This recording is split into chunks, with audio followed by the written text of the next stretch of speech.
Ayan. So guys, seryosong usapan muna tayo. This is very sensitive and very controversial.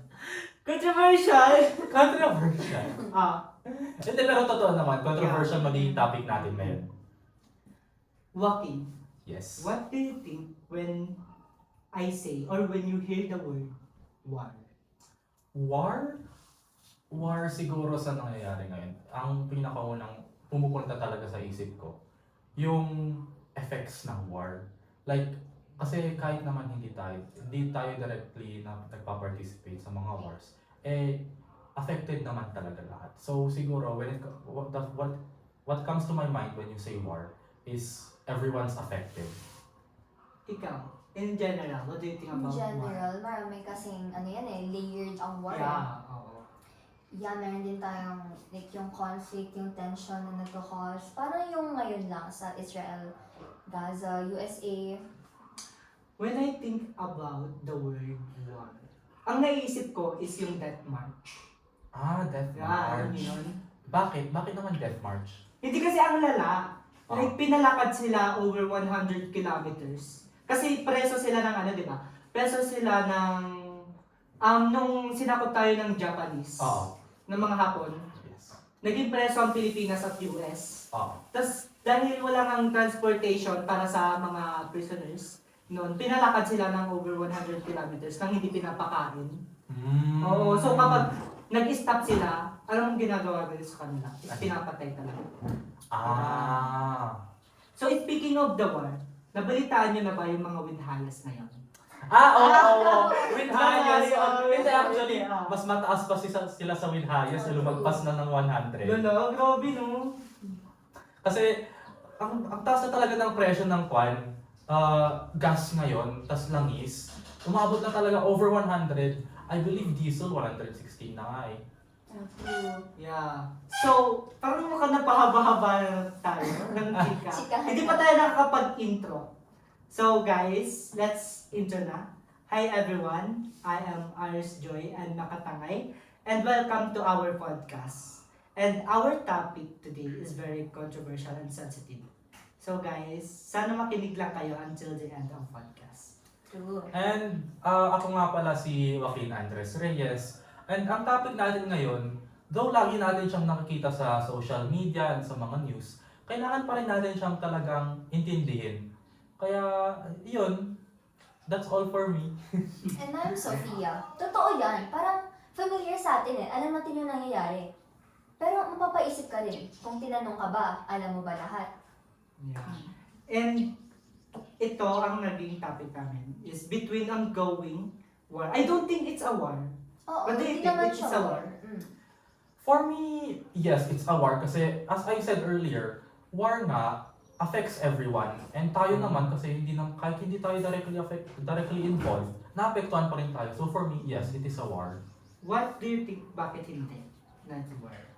I don't think it's a war kasi parang, depende, parang hindi pa siya dineclare. Wala pang official na Yeah. So that, let's next to our segment 1, which is, let's start with the basics. What is exactly conflict? Kasi parang ang broad na. Siguro conflict, yun nga yung mga nagkakaproblema, not just sa mga countries, pero pati tayo nagkakaproblema tayo. So, that can be considered a conflict. But if we're going to take a look at yung conflict that's going on sa Middle East right now, yeah, siguro, madami kasi silang madaming different reason yan. And talagang biglaan lang siyang nangyari. Kaya, yun. And what makes it even more complicated is hindi lang siya iisang issue eh. May politics, may historical disagreements na ang tagal na talagang nangyari. And even power struggles among nations. So, like, parang layered siya na hindi lang nag-away sila, kundi there's a deep reason in it. Pero alam mo, like, parang nabalitaan ko sa online, is hindi daw talaga ang US ang nagsimula. Iran daw talaga. Like, parang may nalaman ata sila na kung bakit sila nagsimula. Ganito kasi yan eh. According to US, may nagde-develop daw kasi ang Iran ng mga nuclear weapons. And itong si US naman, sabi niya, for the sake of like security, uunahan na namin silang umatake, gano'n. Pero ang tanong dyan, valid ba na inunahan nila? Kasi syempre, hindi lang buti sana ko yung leaders lang yung nag-ano, pero affected din kasi yung mga mamamayan. Hindi, Yeah. yun na nga ang pag-uusapan natin Oo. ngayon. True, Diba? kaya tayo may podcast. Yeah. Yeah, exactly. For example, merong mga different countries or may mga paniniwala sila na parang nagkakaroon ng tension ng dahil din doon. Oo nga, like parang isang move lang na gagawin, parang matitrigger na lahat. Oo. It's like parang magiging domino effect na siya eh. Yun, and when tensions rise, alam mo na, it leads to attacks, threats. Tapos, syempre, yung isang country din, hindi sila payag, they will retaliate talaga. So, parang, it's a cycle lang. Nakakalungkot nga eh kasi habang gumagawa ng desisyon yung mga world leaders natin, tayo lang rin yung naapektuhan eh. Exactly. Oo, hindi lang sa hindi lang sa mga leaders, kundi pati sa mga pang-araw-araw na pamumuhay din natin. Oo, kasi like, imagine mo, dahil lang sa giyera na to, tumaas na yung presyo ng langis katulad ng sabi natin kanina, di ba? At dahil sa pagtaas ng presyo ng langis, yung ibang lugar dito sa Pilipinas, napipilitan ng magtaas ng presyo dahil syempre kailangan ng langis para mag-import, export. Eh kapag tumaas yon, syempre yung mga nagbebenta, kailangan na din nilang magtaas ng presyo ng mga binibenta nila just to make up for that increase in price ng langis. Kung tayo, ang pinaproblema natin yung mga oil price, ganun, yung mga tao na nasa countries affected talaga, doon na talaga mahirap. Uy, Doon na nagkaka... meron akong one friend na nasa Japan. Pero, Eh? yeah. Hindi naman like parang literal na friend, pero Hmm. I have this, I think batchmate na Batchmate? nasa Anywhere? Yeah, hindi ko alam kung anong nangyari sa kanya. Pero I think sana safe lang siya. So like, bakit natin pinili ang topic na to? Bakit natin pinili ang topic na to? Pinili natin kasi yung topic na to kasi lagi nga natin nakikita sa news sa social media. Pero, hindi pa rin clear kung ano ba talaga yung war na to. So, kailangan natin intindihin. Like parang marami kasi sa atin. Alam natin na may war. Pero hindi natin alam. Like yung ano yung literal na meaning nito. Like ano yung rason Oh. ng war na ito. Tapos, hindi, marami ring may alam ng war na to. Pero, alam mo yun, parang binabaliwala lang nila. Parang surface Yeah. level lang yung Oo. palaman nila. Oo. So, itong podcast na to is like parang pinapahiwatig o pinapamulat namin sa ibang tao o sa mga kabataan kung ano nga ba ang nangyayari dito sa mundo. Tsaka kasi, buong Middle East ang bahagi dito, hindi lang Israel, Iran. Meron na rin naging problema din ang Israel and Gaza, which brings us to one of its effects din. Speaking of yung other Middle East countries, naka-receive na daw ng attack yung mga ibang countries surrounding Ay, oo. Iran eh. Yeah, kaya ang lala talaga, affected lahat. At saka marami din kasi information na nagpo-post sa like parang social media, mga TikTok, Facebook. Pero hindi alam ng tao na mga misinformation yun. Like parang hindi nila sinesearch yung like literal na deep reason yun. Kaya nga, importante itong podcast na yun, di ba? Para Yeah. mag-spread tayo ng tamang information. Ayun, well, as students and as part of society, we should be aware of what's happening globally. Kasi nga, hindi lang sila ang affected, pati tayo eventually. Yeah, kasi eventually, hindi lang naman sila yung naapektuhan, kundi pati rin tayo at saka yung economy natin. Tapos yan, may tanong ako sa inyo. Sige, ano yun? Sino yung mga hero natin? Like, bago mag-pandemic kasi no pandemic, example ng pandemic, ang mga hero natin is mga frontliners. Oo. Yeah, ngayon, before pandemic, sino yung mga heroes natin? Siguro si Sofia muna sasagot, no? Ikaw, ano? Pag hero kasi, ang naiisip ko, sila si Rizal, gano'n. Oo, naman sila. True. Totoo naman, pambansang Pero bayani. mga modern heroes natin. Siguro kung before pandemic, sa akin, mga hero natin, tayo din, mga ordinaryong mamamayan. Kasi, like, katulad ng mga farmers. Kasi, syempre, sa kanila nang gagaling yung mga pagkain natin, mga raw materials. Pero, ikaw ba? For me, ang mga hero talaga before pandemic is yung mga OFW. Bakit naman? Yeah, alam niyo kung bakit? Kasi parang sila ang nag-aano ng pera sa atin eh. Mm. Sila ang parang mga nagdadala ng pera sa atin. Tapos tayo rin yung biggest country, exporter na True. Na- Kasi, nurses. sa buong mundo, Pilipinas talaga ang biggest exporter ng mga nurse sa buong mundo. True. Kaya talagang, believe na believe ang buong mundo sa pag-aalagang Pilipino. Uy! Hello, yung Pilipino. Ang problema lang dyan is yung brain drain. Kaso, pang next Oh, podcast yeah. na yun. Let's talk about the effects. Because ito, medyo nagiging seryoso na tayo dito. Ano yung mga naging epekto dito muna, in general. Ano yung mga naging epekto ng war sa Pilipinas? Ano naging epekto ng mga war dito sa Pilipinas? Yung mga dati kasi Like parang previous ayun, nag-iba yung kultura natin. Marami nag-iba, parang we're forced to Oo. adapt lang talaga sa situation. Kasi sige. maraming marami kasing nagano sa atin, di ba? Maraming tawag dito, sumakop sa atin. So like parang yung culture din natin, unti-unti na rin nawawala. Like parang naanuhan na rin ng American culture or Hapon culture, Spanish culture, gano'n. Siguro, actually, gusto ko yung ginamit na word ni Sofia na adapt. Kasi Wow. talagang dito sa Pilipinas, kahit anong mangyari, kahit mga natural disasters, we adapt to the situation.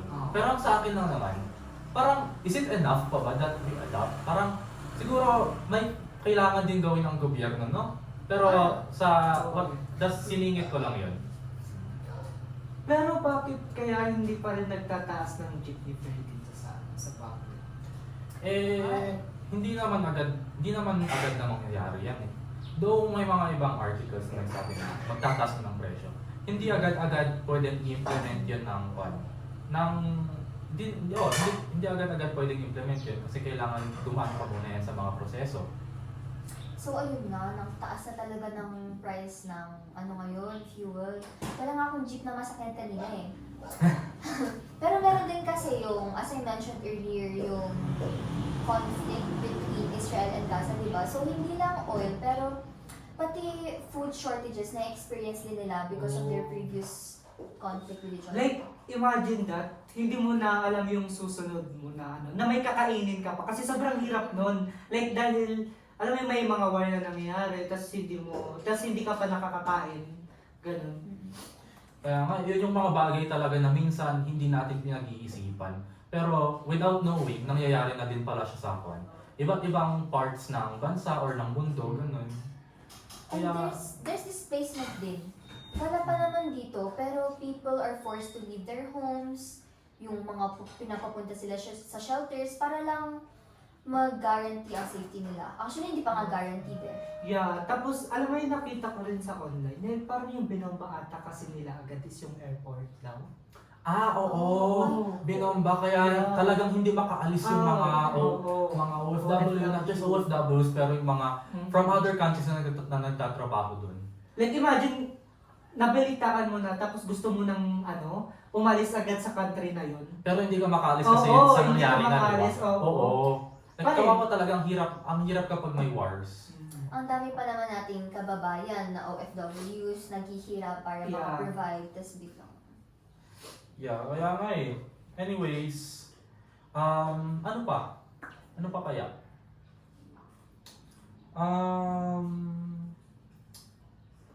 Yun, siguro sa mga, at times like this, dahil ang dami nang nangyayari, siguro, kailangan malakas din talaga tayo emotionally and mentally eh. Like, kailangan may tiwala talaga tayo. Yun, kahit na OFWs ang usapan natin, yun, pwede silang mawala ng trabaho, income, and overall stability nila. Pati yung mga pamilya nila dito, here sa Philippines, affected din.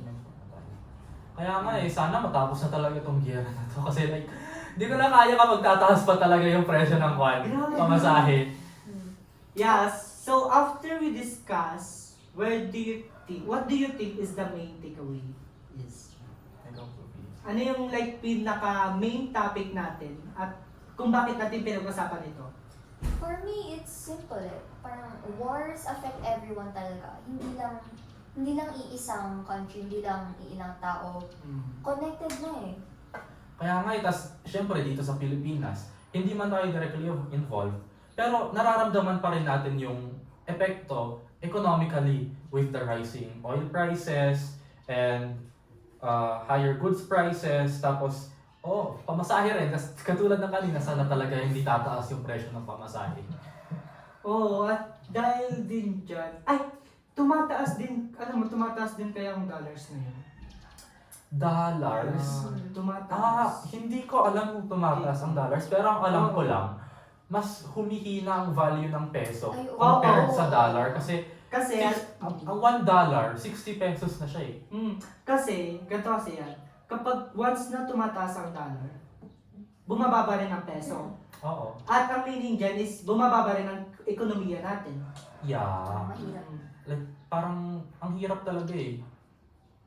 Like sa mga kagaya ng mga pagkain natin. Tapos mas mahirap pa dyan kasi daily expenses pa natin yung pag-commute. Yeah, like, Oo. isipin mo yan, nakaka-stress talaga siya. Like, wala naman talaga tayong kinalaman dyan sa gera na yun. Like, ang layo-layo natin. Pero, nag-i-scroll tayo, tapos malaman lang natin may ganito, ganyan, tumataas yung mga presyo. Di ba? Sa atin kasi, nadidinig lang natin sa news, hanggang scroll lang sa TikTok. Pero, I think it's easy to forget na there are real people involved talaga. May families, OFWs, pati kids, pati mga bata involved. Kaya yun yung mahirap. Yeah, talagang, it's about empathy. Kailangan natin na intindihin at imagine yung situation ng iba. Like, we should put ourselves in their shoes. Parang, kahit simple lang, like, sharing a cause, like, parang to spread awareness lang, para lang, mas madaming makaalam, or like, pwede rin tayo mag-donate actually. Like parang pwede rin natin i-share na alam mo yung post na ito is like parang bias siya, Oo. na mali ito. Dapat let's always check kung ano talaga yung totoong nangyari. Fact-checking, oo. Kaya, I think this teaches us din about responsibility, about what we share online. Yeah. Kasi maraming nare-reach ang internet eh. Yeah, kasi pinapamulat namin sa podcast na to is like kung paano tayo maging responsible na tao. Hindi lang sa mga leaders natin dahil sa conflict, kundi pati na rin sa atin mismo. Kung ano ang mga nangyayari sa mundo. Tama, awareness plus empathy Empathy. equals action! Ang lalaki! kahit maliit lang. Exactly. Hindi lang siya pang isang araw. Kaya need talaga nating i-consider yung long-term perspective and effects niya. Oo nga kasi kailangan din talaga natin mag-spread ng awareness about yun. Kasi okay lang naman na maging worried tayo and it's okay din to feel helpless, which is That's not kailangan malaman din talaga yun ng karamihan. Na okay lang na it's okay to feel those things, di ba? Hindi kasi, di ba, sabihin mo natapos na yun. Hindi lang like parang mawawala na yun na bigla-bigla. Parang maaano na yun sa history din natin eh. Like parang magiging pang-araw-araw na topic na rin siya sa Yeah. Like parang issue. siguro after ng war na to, parang War. may chance na ituturo na din siya sa mga schools sa next generation. Parang hindi na talaga mawawala yung tension. Parang you can never undo na talaga. Ay, pero pwede na natin sabihin sa mga magiging apo natin, di ba? Uy, buhay ako nung war na to. Yung war. Like kapag di ba ituturo sa mga school, pwede natin sabihin, uy, maalala ko yan. Alam mo ba nung nangyari yan? Ganito yung nangyari nung panahon namin. Tapos tinanong ka, tayo ano nangyari sa pandemic? Grabe nag-TikTok ka na! Pero yan na nga. I think hindi lang naman talaga. Nasa atin din talaga. Hawak talaga. Hindi. Hawak natin kung sino ang magiging leaders. Tama. Yeah. Pero yun na nga, mag-i-18 na tayo. Uy, pwede na. pwede na. Mag-18 ka pa lang. Mag-18 18 ka na ba? Hindi. Yeah. 18 na ako. Pero, di ba, 18 na tayong lahat pagdating na 2028. Yeah. So that means... Pwede na tayong bumoto. Yeah. Ang malala dyan. May naging top 1 si Robin Padilla. Huwag na nainis sana. ako. Mga Thunders kasi, Thunders. Hindi, Yeah, kasi grabe nung siya. sa bayan namin noon, Mm-mm. sa bayan namin, ang nagtapon talaga si Robin Padilla. Oo, naku. Hindi porkit ano siya, porkit parang actor or artista, Hindi, ganun kasi nga, yung mga Thunders minsan, Mm. ang basehan lang nila sa pagboto. Mm. Kung mabait, Kung sikat. sikat Oo, ang sikat. mabait. Oo. Hindi lang naman yun yung kailangan na tignan natin na qualities sa isang leader, di ba? Kailangan may alam talaga At sila saka sa... may credentials. may credentials. Ah, Kailangan oo. may alam talaga sila sa economics, sa politics, ganyan. Pero alam mo ba yung requirement? Required. Para ano? Para Para sumali? tumakbo? Oo. Oo. Mm. Ito. Able to read and write. Ano pa ba? Mm. Able to read and write tapos. Kahit hindi graduate ata, Oo, di ba? Oo, kahit hindi graduate. Oo. Oo. Parang pwede na pala akong ano, tumakbo. Mas malala pa talaga, alam niyo yung potcore na yung hiring sa potcore, Ah. mas malala pa talaga yung qualifications mo. Hindi na lang. Di ba? Yung, Lala. yun na yun. Mas mahirap pa maghanap ng ibang trabaho kaysa mamuliti May ka. pleasing Oo, personality. pleasing Oo, personality. potcore talaga, yun talaga. Ang lala. So ayun guys, kidding aside, at the end of the day, it's night. At the end, Tama. Tama diba? Oo. It's important talaga to vote wisely and be aware of what's happening in the world. Ganon. Yeah, kasi hindi lang naman like parang for chika-chika lang to. Kasi parang we'd like to parang ipakita sa sa mga kabataan na kagaya namin kung ano ang parang epekto, tapos kung ano yung magiging din natin sa pag-gain ng information na ganito. Yeah, kaya importante talaga yung pag-fact check at pagkuha ng information, napakahalaga talaga ng information. Imagine, like parang ka lang, mag-scroll ka lang sa Facebook, something like that. auto-scroll, Tapos, insta-scroll pag... hindi mo napapansin, something na to. Tapos, isi-share mo, pamaling information Oo pa. Grabe ang lala. So, do your research guys. Hindi, kaya kailangan talaga na tama yung pinapakita nating information. Kasi, sorry kumakain ako baka nagtataka kayo kung bakit bigla na kami kumakain tapos may mga nakabukas sa chichirya juice dito. Actually, nag-cut kanina yung Ang lala! Ang lala! Ang lala! Nag-cut kanina yung recording namin patapos na sana kayo tapos biglang nag-cut. Kaya yun, Sayang. kumain na lang muna kami. Anyways, importante na tama yung binibigay nating information kasi kahit malayo tayo, connected pa rin tayong lahat. Like, lahat tayo affected sa mga mangyayari, sa mga wars na nangyayari, sa mga information na mag-i-spread, ganun. Siyempre, we want peace lang naman, di ba? Sino ba naman may gusto na nagkakagulo tayo? Oo, kasi imagine mo, kung kailan magtatrabaho na tayo, graduate na tayo, doon pa magkakaroon ng mga problema, like, ang malas talaga ng generation natin, ang malas ng batch natin. Talaga. Mula Malas sa ng batch natin. pandemic hanggang Oo. Di tayo nakapaglakad ng stage ng elementary dahil sa Oo, pandemic. true. Tapos ngayon may gera na naman. Yeah.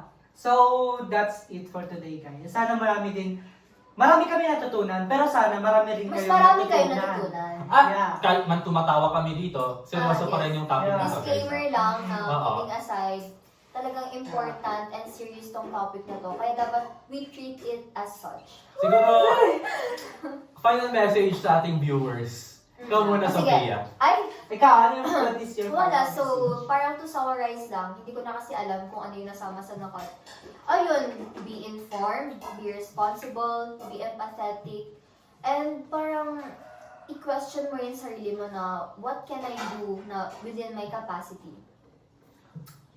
And siguro sa akin naman, ang final message ko, even small things, like parang pag-spread ng awareness sa social media, parang, tas pag-donate, malaking tulong na talaga siya. So, whatever you can do your best, kasi no matter how small it is, nakakatulong pa rin yan. At tapos yung tips ko ay... Tips ko ay... Limang pitex biso. Hindi, pero Oh, hindi isa na lang. side. Mm. This is a serious and controversial topic. Pero sana, maging mulat din tayo sa mga nangyayari sa atin. And, yun na nga, dahil kabataan na din tayo, parang tayo na rin magsabi sa mga magulang natin kung what is right or wrong. Kasi minsan, may bias din talaga ang mga magulang natin, mga Oo. fathers, no? Mm-mm. Yeah. Uy, grabe naman guys. Uy, No offense. Oo, no offense, pero... Ay, baka may mga nanonood dito na Thunders Uy, na kaya office. Sino nga, kaya kaya yun? naman. Ang lala. So, yeah, this is our final message for you guys. Wait, dagdag ko lang. Ah. I think it's easy to forget na they are real people din. Parang, kasi syempre sa news, parang hindi natin ma-measure talaga yung real effects niya. Kaya, ayun, Tama, be tama. respectful talaga. Number one. So, this is our final message for you all, guys. 1, 2, 3, go. Let's vote wisely. And ito ang Lalang Podcast. So, Once again, ako nga pala si Joaquin Andres Reyes. and Iris Joyan Makatangay. And I'm Sofia Marie Castañeda. That's all. That's all. Bye-bye. Thank you. See you sa next episode. True.